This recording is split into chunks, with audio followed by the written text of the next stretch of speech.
Oh iya, kita ada tugas review buku eh, tentang filsafat intelijen kalau nggak salah. Eh, Kalau bisa kita nyanyiin lagu Indonesia Raya aja, tapi pakai instrumen aja. Mulai.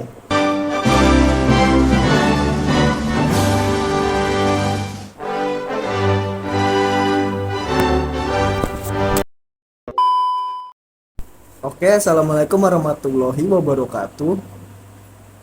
Perkenalkan, nama saya Alif Pramudia Soleh Abimanyu dari kelas 2C, ingin mereview buku tentang filsafat intelijen, frasa filsafat politik atau filsafat hukum yang sering kita dengar, tapi tidak filsafat intelijen. Dalam kepustakaan dunia belum ada atau belum pernah ada buku yang berjudul filsafat intelijen seperti buku ini.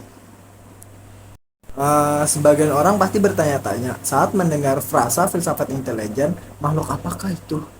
Kita sering mendengar frasa filsafat politik atau filsafat hukum, namun tidak demikian dengan filsafat intelijen. Sebagai filsuf sekolahan mungkin sinis dengan filsafat intelijen.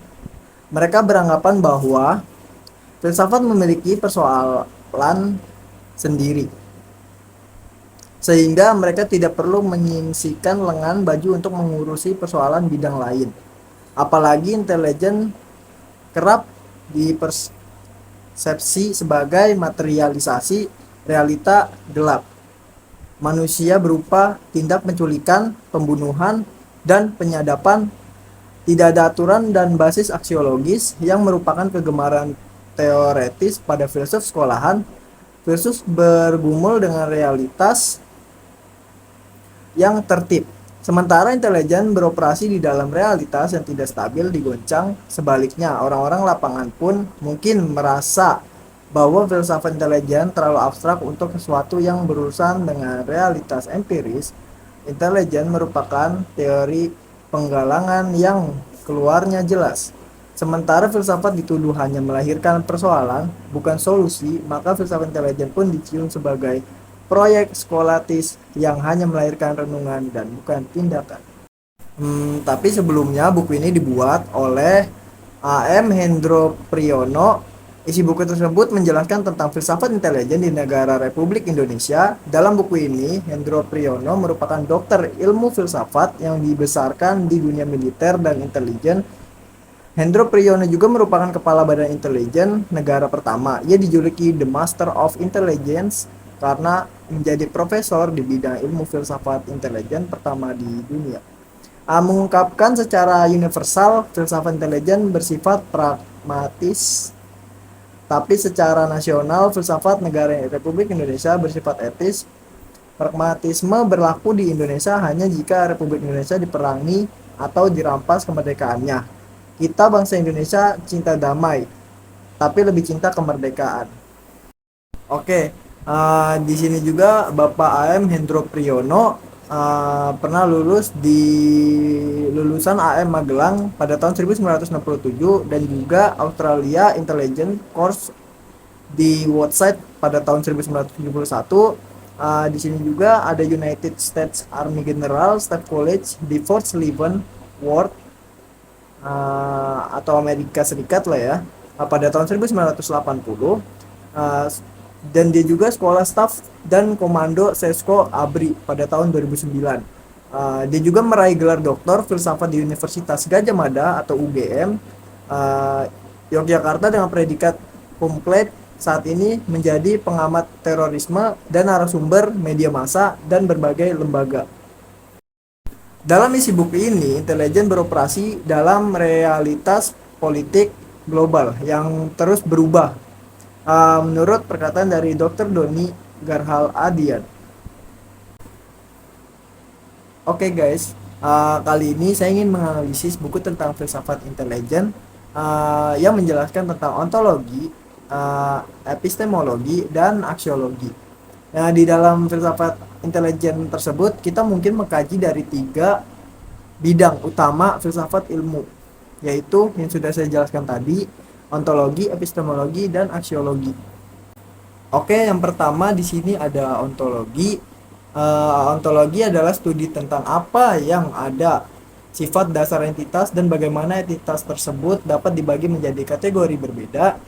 Dalam konteks intelijen, ontologi berfokus pada apa yang ada dalam intelijen, yaitu bagaimana kita mendefinisikan serta mendeskripsikan keberadaan intelijen itu sendiri.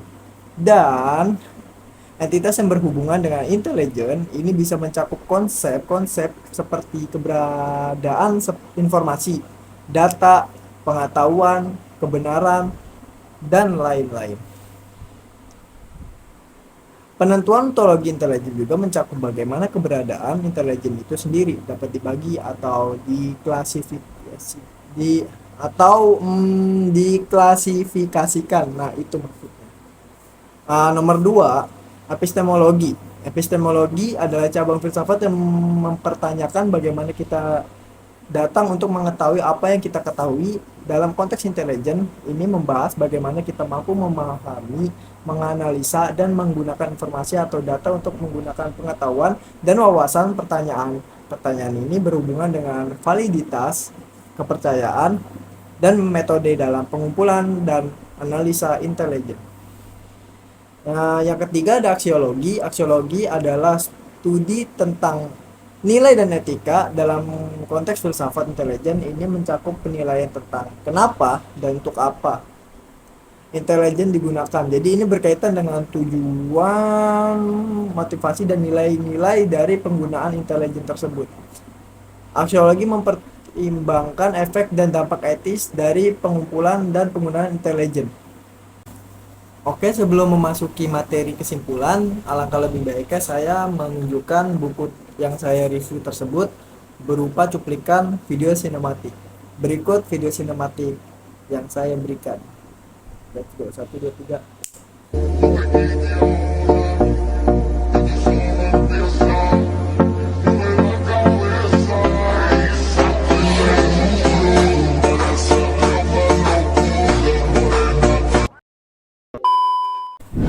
Oke, itu aja yang saya berikan cuplikan tersebut untuk video sinematiknya dalam buku Filsafat Intelijen. Di sini saya ingin menjelaskan apa itu kesimpulannya dari buku yang sudah saya review. Dalam perspektif filsafat ilmu intelijen bukan hanya tentang pengumpulan dan analisa data atau informasi, jauh lebih mencakup pertimbangan yang lebih dalam, yaitu tentang definisi yang klasifikasi intelijennya itu sendiri, tentang cara kita memahami menggunakan intelijen tersebut, serta tentang tujuan, nilai-nilai, dan etika penggunaan intelijen. Dan kita juga harus dapat memahami dari ketiga aspek tersebut, yaitu epistemologi, ontologi, dan aksiologi. Oke, cukup sekian dari review buku kali ini yang sudah saya review. Apabila ada salah kata dan kalimat mohon dimaafkan. Bilahi taufik wal hidayah. Wassalamualaikum warahmatullahi wabarakatuh.